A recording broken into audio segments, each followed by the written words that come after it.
Saya bergabung di sini dari tahun 2008 ketika pendirian organisasi Paguyuban Batik Giriloyo.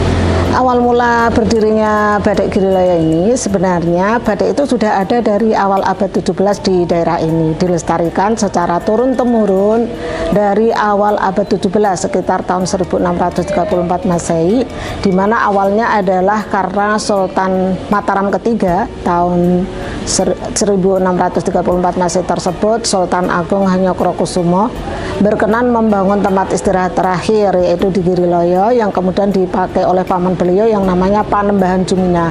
Kemudian Sultan Agung Hanyokrokusumo membangun tempat yang kedua yaitu di Pajimatan Imogiri yang sekarang dikenal sebagai makam Raja-Raja Imogiri yang banyak dikunjungi oleh para wisatawan juga yang datang di makam tersebut. Dan dengan adanya tempat ini kemudian menjadi tempat interaksi antara Keraton Mataram dengan masyarakat Giriloyo, karena sebagian dari anggota masyarakat kami menjadi abdi dalam penjaga makam tersebut, sehingga batik itu kemudian dikenalkan kepada kami yang kemudian diajarkan kepada masyarakat kami dan dilestarikan hingga hari ini. Seperti itu. Kemudian pada tahun 2006 ketika terjadi gempa di Kampung Batik Giriloyo, maka berubahlah kondisi masyarakat kami yang awalnya menjadi para buruh batik untuk Kerajaan Mataram, akhirnya kami menjadi para pengusaha-pengusaha kecil, awalnya karena dibantu oleh para LSM yang datang ke sini karena kita menjadi korban gempa.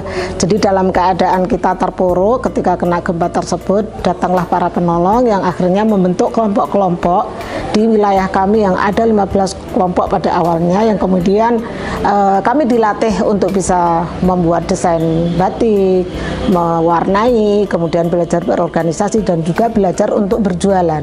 Akhirnya kami bangun organisasi ini setelah kita menunjukkan kepada dunia pada tahun 2007 kita mencoba membuat selendang sepanjang 1.200 meter yang kami kerjakan dalam waktu 1 hari oleh para ibu, oleh nenek-nenek, oleh anak-anak kami yang dilakukan di pinggir jalan selama 1 hari, yang kemudian kami mendapatkan penghargaan rekor muri dan kami semakin dikenal oleh masyarakat.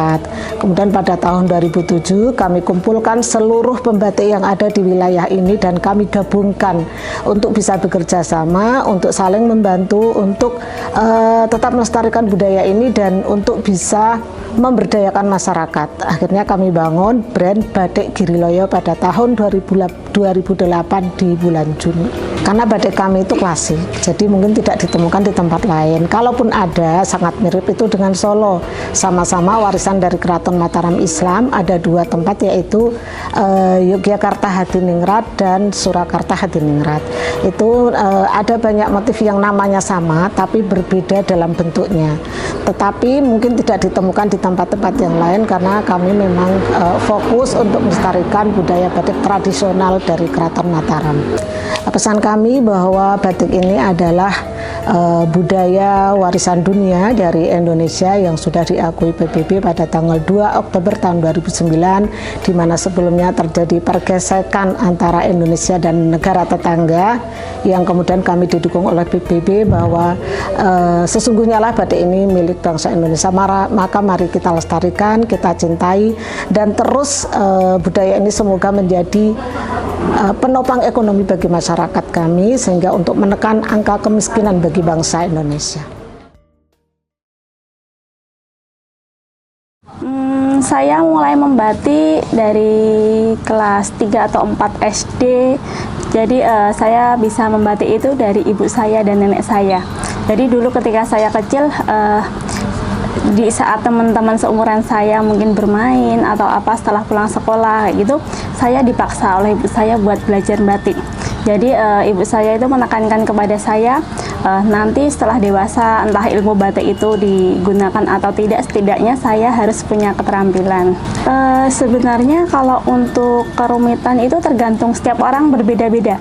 Jadi tergantung kebiasaannya. Jadi misalnya kalau saya udah terbiasanya titik-titik, itu bagi saya mudah, tapi bagi orang lain mungkin susah. Sedangkan untuk ngeblok itu mungkin dari sebagian banyak orang lebih mudah, tapi sedangkan saya agak nggak bisa karena emang jarang untuk proses ngebloknya. Jadi ya tergantung kebiasaan, bisa dibilang sulit, bisa dibilang mudah, seperti itu. Rata-rata kalau di Giriloyo sendiri motif batik itu full satu kain ukuran 2,5 meter kali 1 meter, jadi dia bisa selesai kisaran 3 minggu sampai 3 bulan tergantung nanti apa ya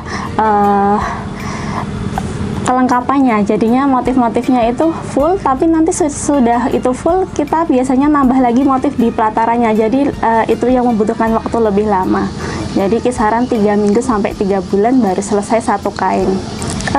Sebagian besar ada maknanya, tapi untuk keseluruhannya mungkin saya tidak hafal, mungkin hafalnya cuma yang sering saya jumpai. Jadi kalau orang-orang pencipta batik, motif batik zaman dahulu itu mereka menciptakan batik itu dalam banyak hal. Jadinya misalnya dia menciptakan batik itu karena sebuah keinginan, jadi sebuah doa, sehingga batik itu jika dipakai ada istilahnya ada jiwanya. Jadinya misalnya sebuah batik itu supaya kayak tambal itu supaya membuat orang yang sakit cepat sembuh. Jadinya kebanyakan itu wujud doa yang diharapkan dalam sebuah kain gitu. Jadinya kebanyakan motif batik itu ada yang wujud doa, ada yang sebuah pencapaian, dan ada yang bentuk apa ya istilahnya, yaitu tadi kebanyakan motif batik itu sebuah wujud doa dan pencapaian dari yang membuatnya gitu.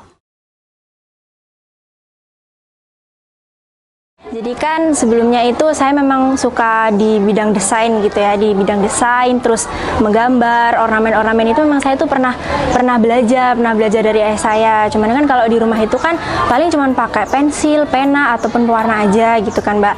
Nah, untuk di batik ini sendiri itu saya memang dari awal itu udah excited banget, karena ya dari ornamen-ornamennya aja itu saya udah pernah melihat, terus pernah belajar untuk buat gitu nah, Mbak. Terus ini kan juga sederhana.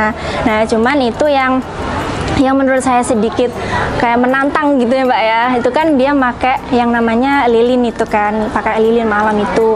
Nah, itu kan memang dia itu kemiringan sudut derajatnya itu tuh memang harus benar-benar pas, jangan sampai kelebihan, jangan sampai kurang juga kan. Nah, itu memang benar-benar apa ya, butuh kehati-hatian, butuh ketelitian. Tapi dari situ saya juga bisa tahu kenapa sih kalau batik itu tuh ada yang mahal banget, ada yang sampai jutaan. Itu ya ternyata memang dari prosesnya aja itu tuh udah rumit gitu nah, Mbak. Bisa sampai 5-10 orang yang buat, bisa sampai berhari-hari buatnya. Pokoknya dari prosesnya aja itu udah lama dan worth it sih kalau memang apa ya, nggak too much, sama sekali nggak too much. Kalau itu memang harganya itu sampai jutaan, itu bener-bener ya wajar gitu, Mbak. Dan kesan saya setelah melakukan praktik ini tadi, setelah dijelaskan dari ibunya tadi pas di dalam ruangan tadi, terus kemudian dari ibunya sebagai pendamping dalam batik ini tadi, ya saya benar-benar mendapatkan wawasan gitu. Ternyata batik ini tuh sebagai budaya, sebagai identitas bangsa Indonesia sendiri itu memang benar-benar harus terus dipertahankan, harus benar-benar terus benar-benar harus dikembangkan gitu, Mbak. Karena di negara lain itu tuh nggak ada, cuman ada di Indonesia, dan memang harus benar-benar terus dilestarikan dan terus diperkenalkan ke orang-orang sampai luar negeri gitu, memang harus, Mbak. Jujur, Mbak, sebenarnya pengen, Mbak, tapi kan kalau di Lampung gitu ya, Mbak, itu kan kalau tempat untuk membatik sendiri itu saya ini ya, Mbak, kurang tahu ya di mana ada tempat yang khusus buat apa sih, buat mengembangkan kita mau membatik, apa mau belajar untuk batik, itu kan saya kurang tahu. Cuman mungkin dari pembelajaran apa sih membatik ini tuh saya bisa lebih semangat lagi untuk meningkatkan gimana ya skill saya dalam apa sih belajar ornamen sama ayah saya gitu kan, lebih meningkatkan lagi di bidang menggambarnya aja dulu lah, untuk mendesain, memola untuk ornamen-ornamennya sendiri itu. Jadi untuk seluruh masyarakat Indonesia maupun yang ada di luar negeri, buat teman-teman semuanya, batik itu merupakan salah satu budaya warisan sejarah yang harus terus dikembangkan, yang harus terus dipertahankan, yang harus terus dilestarikan, dan juga harus terus diperkenalkan kepada seluruh warga negara Indonesia maupun sampai ke luar negeri. Karena batik itu sendiri mulai dari prosesnya, mulai dari sejarahnya aja itu memang sudah benar-benar luar biasa dan patut untuk terus dikembangkan lah ininya. Jadi untuk teman-teman semuanya, Ayo sama-sama kita belajar untuk terus mengenal batik, untuk terus melestarikan, untuk terus menjaga, karena batik itu adalah budaya, identitas, dan kebanggaan kita sebagai warga Indonesia.